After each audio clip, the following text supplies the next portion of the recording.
Hello, everyone. Welcome to Story Time with me, Alex Cardinale. How are you guys and gals doing? I hope you're having an awesome weekend thus far, and I hope you're enjoying your Sunday evening. Now, I know it's been a long time since I've hosted a episode of Story Time with Alex Cardinale, and I figured, you know what? Tonight would be the perfect time to tell some more stories. And as always, just like all the stories that I tell here on my YouTube channel, every story that I talk about on today's episode is 100% real, 100% true, and it actually happened in real life. Yes, that's right. Everything I talk about today really happened. So this is going to be a multiple part series here on Storytime with Alex Cardinale because I've got so many funny stories to share that it would be a really long show if I told all of them on one particular episode of Storytime with Alex Cardinale. So today on part one of my funniest encounters, I'm going to share 4 stories with you. All right, so I've got 4 funny stories that I'm going to share. One of the stories is about one of my friend's parents who I caught having sex during a sleepover at my friend's house. The next story is about a Karen who put her nose in family business and family drama, and I got even big time with this wacko Karen. The next 2 stories that I'm going to share are from my childhood. So I think you're all going to enjoy this special episode of Story Time with me, Alex Cardinale, and you may even get a few laughs out of this special video. So, before we get started, I'd like to remind everyone that's watching this video, as always, feel free to post your thoughts on these encounters that I'm going to talk about today in the comments. Leave your reactions, your thoughts, and any questions you have on the stories that I'm going to tell you in the comments, and I will be glad to react to them. So, with that being said, let's get right into it and start the show with our first story. So, the first story, I don't know how long ago it was. It definitely is more than 10 years ago, probably closer to 11, 12, maybe 13 years ago. My younger brothers, Jimmy and Dominic, played baseball. They played baseball, youth baseball, for many years, probably up until high school. My brother Jimmy and Dominic played baseball. And we had a couple of coaches that they had for many years. It just so happens that my family became personal friends with my brother Dominic's head coach. And Dominic's head coach also had a son named Zach. So my brothers Jimmy, Dominic, and I became friends with Zach and his sisters and his father and his mother. So we were friends for quite a while, and we would sleep over their house and they would sleep over our house. We would have cookouts and things like that. You know, typical friendship stuff where friends hang out together, have sleepovers, parties, etc. We did all that stuff.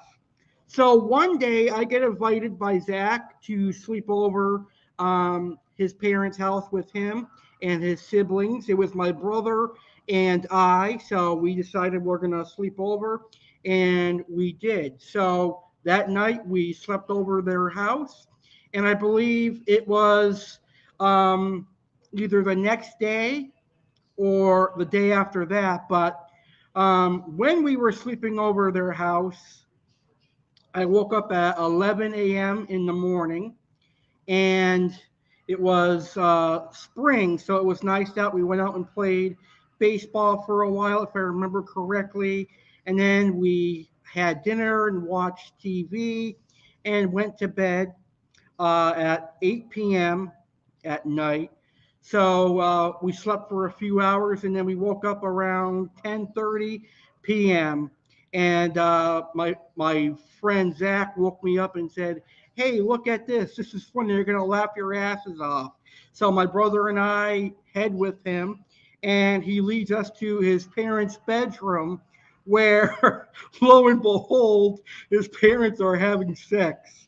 I didn't know at the time what exactly was going on, but what I saw, I was completely shocked. It is absolutely funny now to reminisce about it and talk about it, but back then I wasn't knowing what was going on. So I saw the baseball coach and the father laying on the bed, and then I saw the mother who had like a manly, raspy voice. We're gonna get to that later on. But anyway, I saw the mother um, on top of the father with her head rocking back and forth, up and down. And luckily, we didn't get caught. It was actually their son that got caught watching them having sex.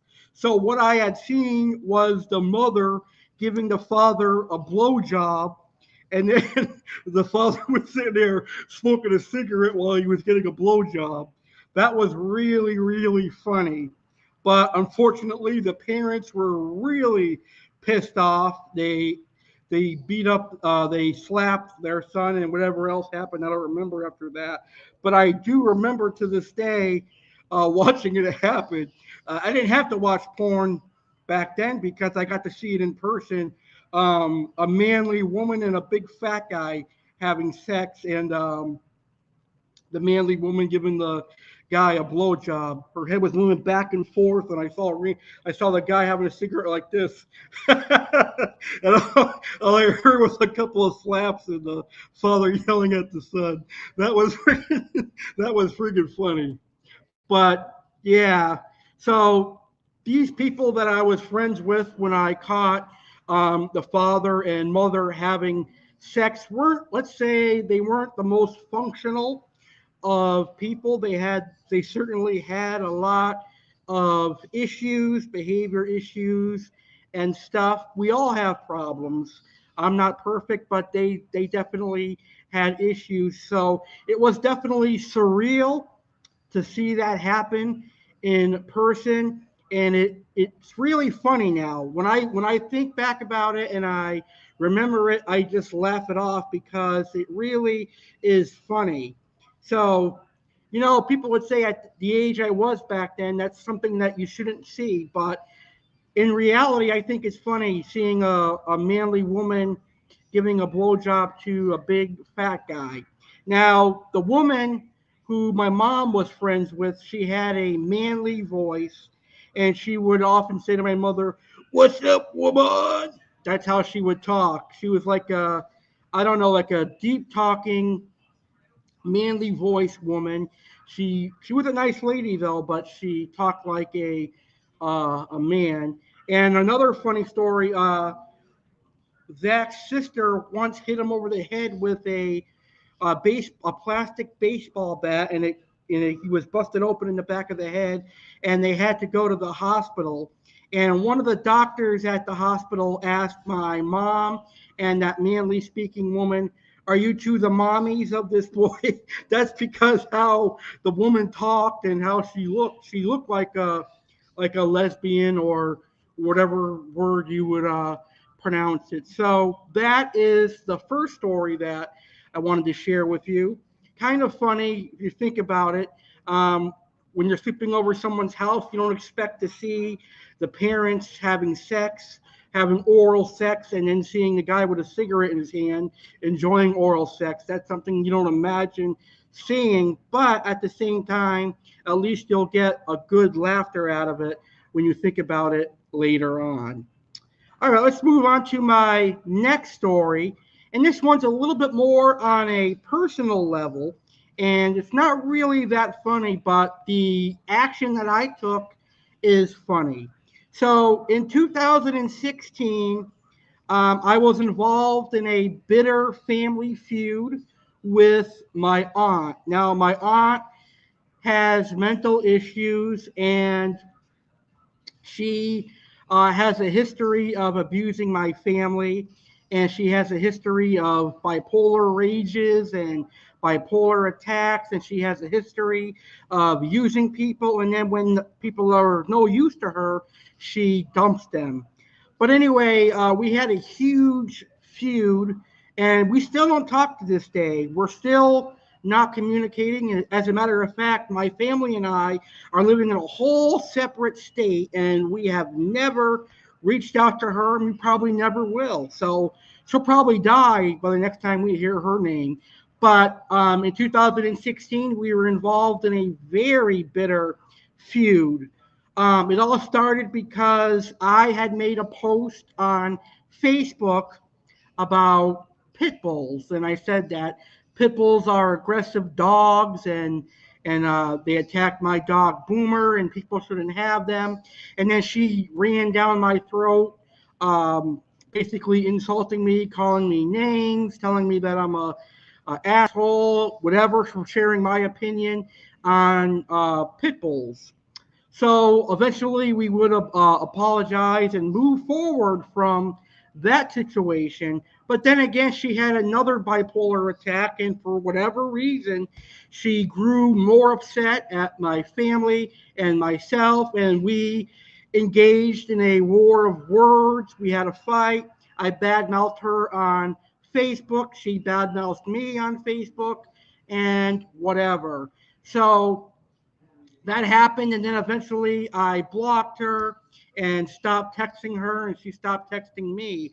And some of the things she said to me were horrific. She basically wished that I died, and I said some harsh things to her myself. I will take responsibility for that. But she basically was playing victim to everyone that my family knew. She was saying that we were treating her like shit, and all that stuff that women do. So anyway, we're going to talk about the story now. There is this woman by the name of Joanne, and she is the wife of my father's friend, and I guess she was a friend of my aunt's as well. So anyway, my mom was shopping at a local Kmart in Springfield, Massachusetts. That Kmart is no longer open. As we know, Kmarts are now out of business and shut down. But anyway, she talked to my mom and said, your son Alex is very disrespectful. He deserves a slap in the face. If I see him, I will slap him. And she told my mom, you raised a disrespectful man. He should have never badmouthed his aunt on Facebook. She was saying a whole bunch of things like that because she had been brainwashed and manipulated by my aunt. And my aunt has a history of doing that. She will brainwash someone into thinking that another person is a bad person. And my mom came home and told me what Joanne had did, and I was furious. I was absolutely angry. And one of the things that I decided to do was I'm going to get back at her. So we were thinking of things to do because I wanted to show her that she's not going to talk to me like that. And of course, I wasn't going to get physical with her or anything. So I talked to my friend, and I told him the situation. And he said one of the most simplest things that I didn't think about at the time. He said, Alex, why don't you just call the Kmart store and ask to speak to the customer service manager and tell them that Joanne was harassing your mother at the store and things like that. So Joanne was actually a Kmart employee at Springfield, Massachusetts. She had been there for 20 years, and she was almost on the verge of retirement. So I did just that. So to get back at this Karen by the name of Joanne, I had called the Kmart manager, and he wasn't in the time that I called, so they made me leave a voicemail. So I left a voicemail. I said, "You have an associate at your store by the name of Joanne," and I gave them the last name. And I said that she was harassing my mother at the store over our family issues that had nothing to do with her. She was basically belittling my mom and making her feel uncomfortable during her shopping experience. So the next day, I thought nothing was going to happen. Then I got a phone call from the manager himself, and he said he was totally sorry about what Joanne was doing, and he is going to take care of her, and she'll never do it again. And he gave my mom a discount or something, and then that was the end of that. So the next morning, which must have been the next shift that she had, I got a couple of phone calls, and they were from a number that I did not recognize, and they left a couple of voicemails. So I was sleeping. The first call was at 6:30 in the morning, and the second was at 8:30 in the morning. And lo and behold, it's Mrs. Joanne informing me how much of an asshole I am for reporting her to her boss. She got suspended for a week, and now she has to go through customer sensitivity training and all that stuff. But that was my way of getting back at her. Who are you to stick yourself in family business? Just because I post stuff on Facebook doesn't mean that you have a right to say that I'm disrespectful, or that I need to respect my aunt, after which she started it all. So that's really funny. I got a good laugh out of that, that she got in trouble for putting her nose where it doesn't belong and basically being manipulated by my aunt. So later on, she would eventually retire and Kmart closed, but I am still friends with that Kmart manager. We talk every now and then, and he actually watches my YouTube videos. And I told him I was going to discuss this story on my YouTube channel today, and he said he's going to watch it and tune in. So hopefully he's watching now, and I am sure he is enjoying this video if he is watching it. So yeah, that's what I did to this Karen. I basically put her in her place, and she probably will never stick her nose in people's businesses again. And if she does, maybe she'll get knocked on her ass by another female. All right, the last two stories that I have for you today are from my childhood. Some of them you may not find funny, but I do. So the next story that I'm going to talk about is a real long time ago. Real long time ago. I don't even know what age I was at the time, but I know it was really long ago.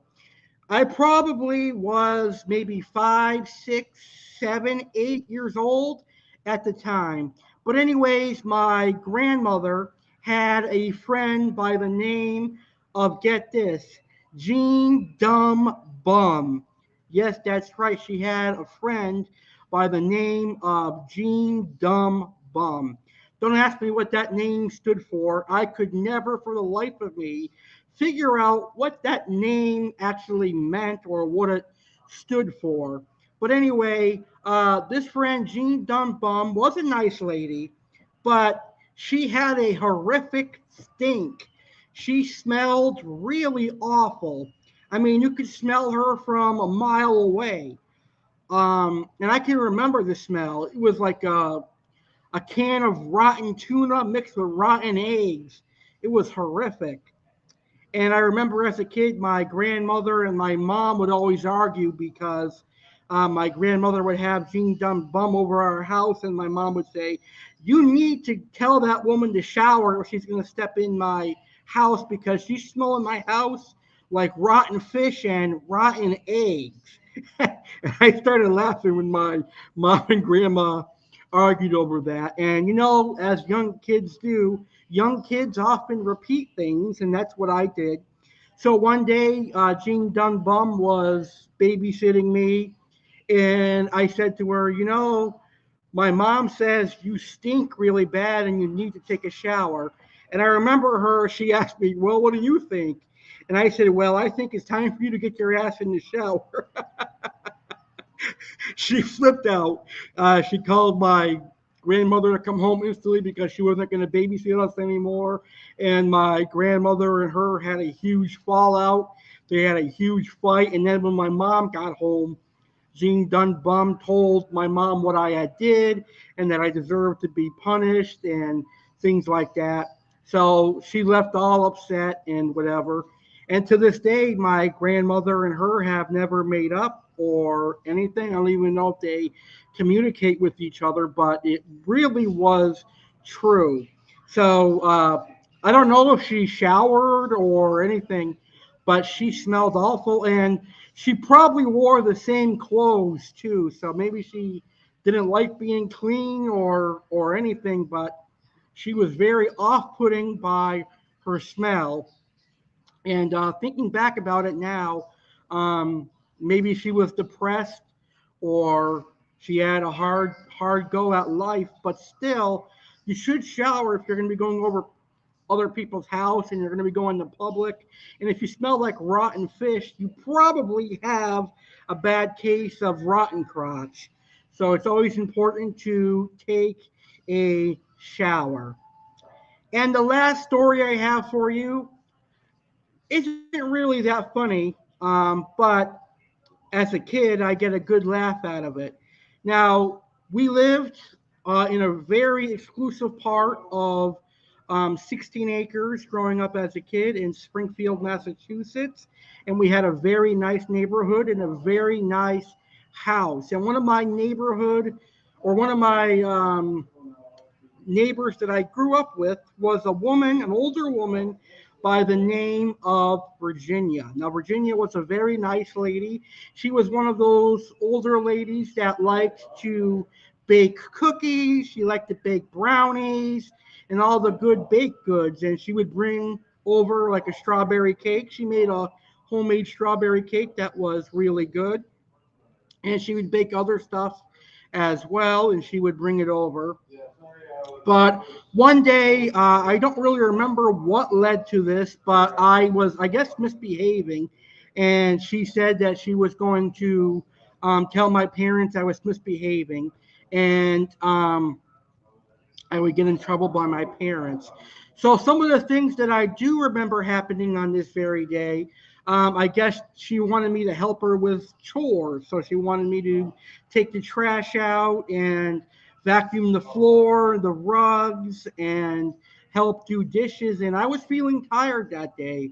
I really wanted to take a nap, and I said, no, we can do the chores later. I want to take a nap. And she said, no, before you take your nap, you're going to do your chores. And I was probably, I don't know, maybe 5 or 6 at the time. So I did the chores reluctantly.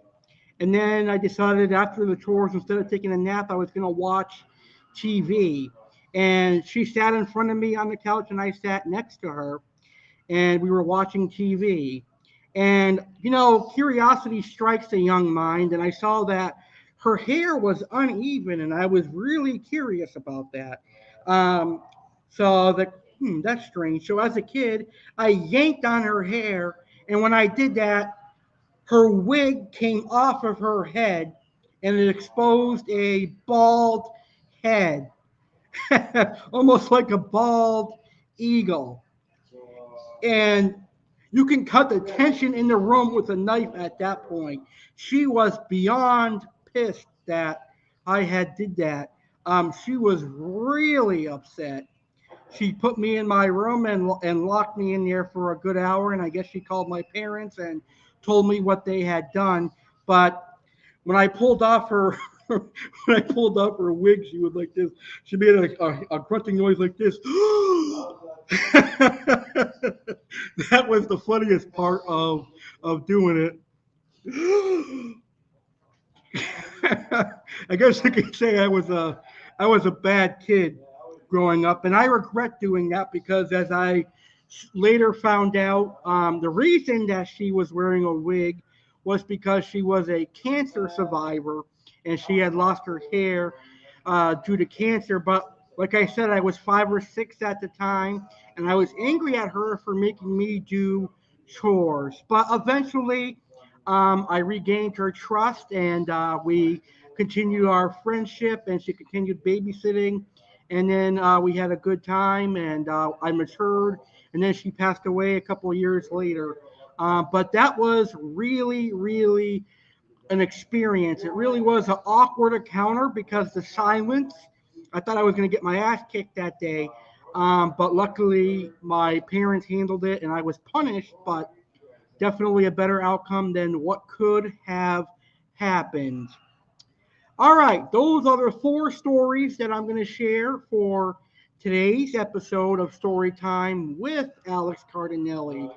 On the next episode of Storytime with Alex Cardinale, I have some more funny stories that I'm going to share with you. 4 more funny stories that I'm going to share with you. The first story I'm going to share on the next episode is of my friend's father slapping his daughter for a very particular reason. We'll talk about that. And we'll have to think of some other interesting stories. So, in the next week or so, we'll host our second episode of my funniest encounters. Special thanks to everyone that watched this video, whether you watched it live or you're watching a replay of today's video. I greatly appreciate your view. And if you're a new subscriber, subscribe to my YouTube channel, the legendary Alex Cardinale, for all of my amazing content. I do tropical fish videos, aquarium hobby videos. I do cooking and baking videos. I do crime videos. I do professional wrestling videos. And I do talk shows like this one. So there is something for everybody. Make sure you subscribe to my YouTube channel now.